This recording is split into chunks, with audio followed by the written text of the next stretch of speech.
লেখাপড়া সবই শিখছি, ওখানে লেখাপড়া না করলে আমরা চাকরি করবো, আমরা কিন্তু ওয়াজ করে বাড়াবো, ওয়াজের টাকা আমাদের কেউ দিবে? আমরা তো জানি না। লেখাপড়া শিখছি, চাকরি বাকরি করতে, ব্যবসা বাণিজ্য করতে, সব করতে। আর উনিরা মাদ্রাসায় লেখাপড়া করছে। উনিরা কোনো বড় চাকরি, উনি সচিব হতে পারবে? মাদ্রাসায় লেখাপড়া করে উনি আর্মির টিম হতে পারবে? পুলিশের আইজি হতে পারবে? হতে পারবে? সুতরাং উনিদের লেখাপড়া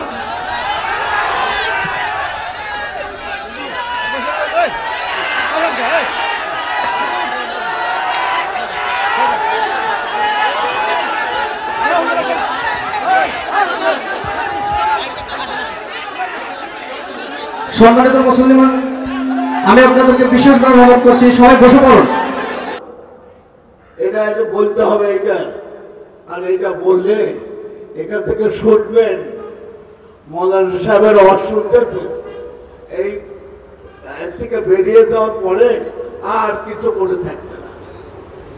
আমি দেখেছি এখানে যখন বলে তন্ময় হওয়ার শোনে, কিন্তু যখন বেরিয়ে যায় বলে যে কি শুনাইলেন, আর কইতে পারো না যে কি শুনাইলাম, কোরআনের থেকে কি বললো উনি?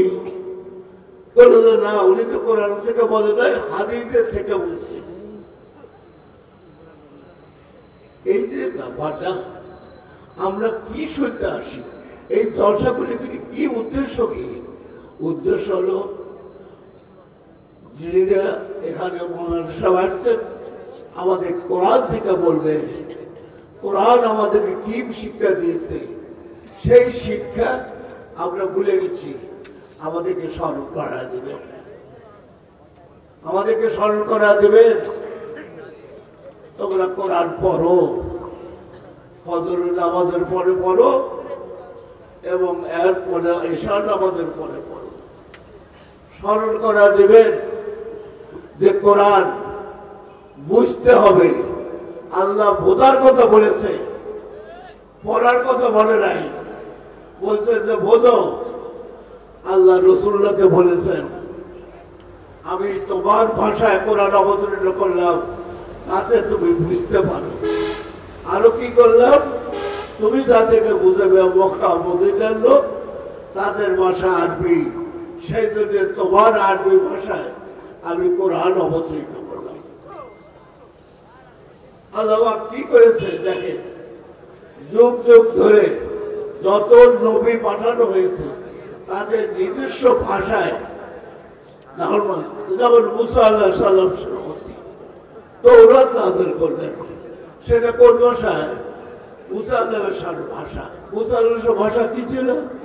হিব্রু। ওটা হলো হিব্রু ভাষা, হিব্রু ভাষার লোক বোঝে। তাহলে আমাদের কি করতে হবে? কোরআনকে বুঝতে হবে, আর বুঝতে হলে কি করতে হবে? আমাদের বাংলা ভাষায় পড়তে হবে। আমাদের তো কোরআন বুঝতে হবে, আর বুঝতে গেলে আমাদের যার যার ভাষায় সেটা পড়তে হবে। না আরবি বলে বলি আমরা, কয়জন বোঝেন আমরা আরবি ভাষা পড় দখল আছে, যা আরবি ভাষা আমরা পড়ে বুঝবো। একটি কথা আমি জোর করে বলতে পারি, আমরা যদি কোরআন বাংলা ভাষায় কোরআন পড়ি আমরা বুঝতে পারবো, কারণ আমরা সব লেখাপড়া জানি। বাংলা ভাষায় যে কোনো জিনিস পড়লে, এই যে খবরের কাগজ পড়েন, সবকিছু সব বোঝেন। তেমনি কোরআনও একটা বই, এই বইটা পড়ে গভীর ভাবে পড়ে, মনোযোগ দিয়ে পড়ে, তাহলে জানবেন যে আল্লাহ আমাদের কি নির্দেশ দিয়েছে, আমি কিভাবে জীবন যাপন করব। এই যে সূরা মুমাজ্জাল, বলতে করে নেই, যদি ভালো না লাগে বলতে করে দেবো মৌলানা সাহেবের কথা শুনে। হ্যাঁ, আপনারা কি শুনতে চান? কোরআন শুনতে চান, না গল্প গল্প শুনতে চান, নাকি আমি সুর করে বলবো, তাদের ভাষায় বলবো? আমি তো কে অন্য কিছু বলতেছি? আপনার বাপ মাকে খাওয়াবেন না, তাদের টাকা দেওয়া দরকার, তাদের সাথে ভালো ব্যবহার করা দরকার, কোরআনের আদেশ সেগুলি শিখেন। সেগুলি করে তো শিখলেন না। বাপ মাকে ভাত দেন না, কয়জন ভাত দেন? বাপ মায়ের সাথে ভালো করে কথা বল না। আর আল্লাহ বলছে বাপ মায়ের সাথে ভালো করে কথা বলবে, ইজ্জতের সাথে কথা বলবে। পাড়া বটিটা খায় আছে আর আমার টাকা খুবই করতেছি, তাদের খাওয়াইতে হবে, টাকা এমনি হবে না। সবকে এই টাকা পয়সা জমি জমা যা আছে এগুলি কি যে কবরে রইতে পারবো কেউ? সুতরাং তাদের কবরে যাওয়ার আগে এই যে জিনিস রেখে দেবেন, তার জন্য রেখে দেবেন, ছেলে মেয়ের জন্য তারা খাইবেন। কিন্তু ওখানে জব দিতে হবে আপনাকে। আল্লাহ বলবেন আমি তো তোমাকে রেজেক্ট দিয়েছিলাম, সে রেজেক্ট কি করতে কিছু কেন? আমি তো তোমাকে ব্যয় করতে বলছি, তুমি ব্যয় করতো, ব্যয় করো না। তোমার পাশের বাসার বিধবা কাপড় পায় না, ভাত পায় না, তাদের কেউ দেখে না।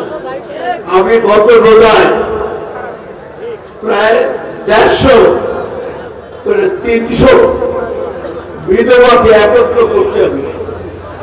তারা তাদের না আছে কাপড়, না আছে খাবার, না আছে কিছু। ওই তাদের তো আপনারা কিছু দেন না।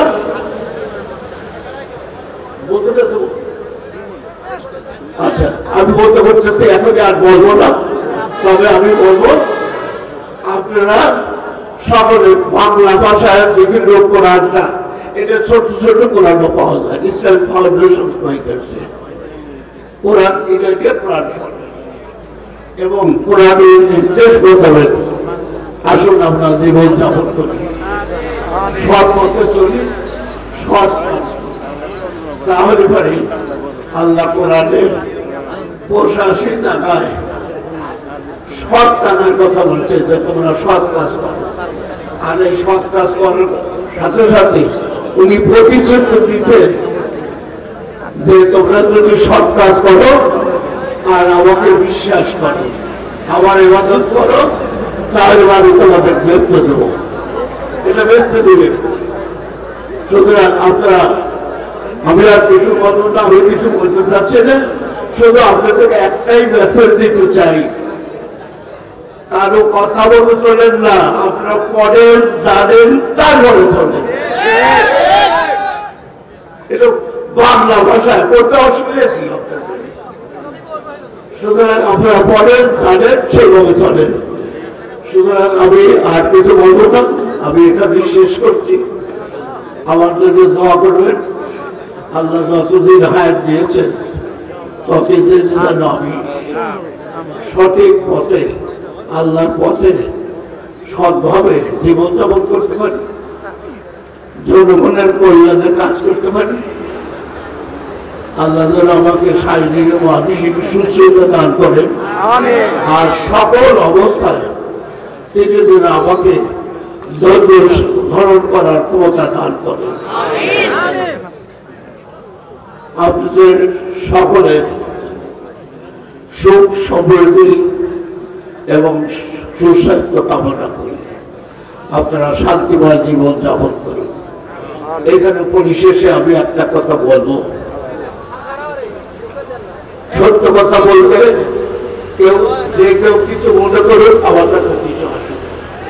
আমি সত্য কথা বলবো, যেটা পড়ে আমি বুঝেছি, কোরআন পড়ে যা বুঝেছি, কোরআনে কোথাও আল্লাহ নিষেধ করতে দিকটা আয়াতে যে কোরআন প্রচার করার জন্য কেউ কোনো অনুদান নিতে পারবে না, কেউ পয়সা দিতে পারবে না, কেউ কোনো রকম দিতে পারবে না। এই কোরআন প্রচারের জন্য আল্লাহ 3টা আয়াতে বলেছে। সূরা বাকারায় আছে। আমরা কি করছি? আমরা কি এই নিষেধ পাচ্ছি? আমরা এই হুজুর খানে আইতেছি 50,000, 40,000, 60,000 টাকা দিয়েছে কি জন্য? কোরআন শোনার জন্য, আল্লাহর বাণী শোনার জন্য।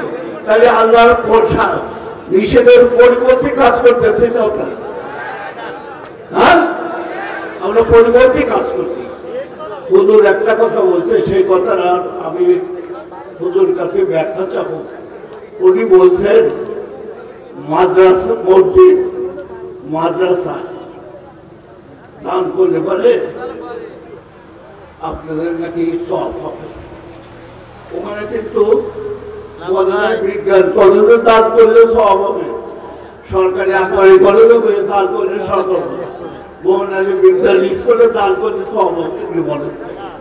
তাহলে ওখানকার লেখাপড়া কোনো কাজের না। আমি তো ওখান থেকেই লেখাপড়া করছি, লেখাপড়া সবই শিখছি। ওখান থেকে লেখাপড়া না করলে আমরা চাকরি করবো, আমরা কিন্তু ওয়াজ করে পারবো? ওদের টাকা আমাদের কেউ দিবে? আমরা তো জানি না।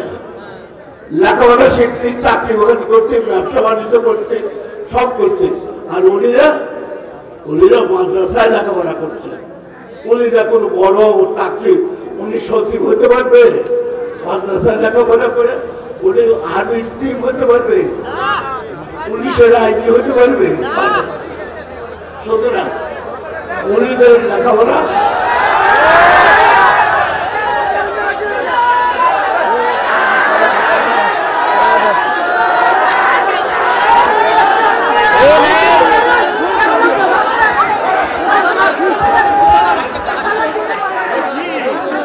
সম্মানিত মুসলমান, আমি আপনাদেরকে বিশেষভাবে অনুরোধ করছি, সবাই বসে পড়ুন। বক্তা আসলে আপনি বসে পড়ুন, বসে পড়ুন সবাই। ডিসিপ্লিন নষ্ট করেন না, দয়া করে বসে পড়ুন সকলে। চুপ করেন, একটু ধৈর্য ধরুন। বক্তা চলে আসতেছেন, ইনশাআল্লাহ আপনারা সকলে বসে যান। বিশৃঙ্খলা করেন না, সকলে ইনশাআল্লাহ বসে যান। আসসালামু আলাইকুম ওয়া রাহমাতুল্লাহ। প্রিয় ভাইরা, দয়া করে আপনারা বসে যান। এই ভাই ভাই আমি অনুরোধ করছি, আপনারা বসেন ভাই।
সুবহানাল্লাহ।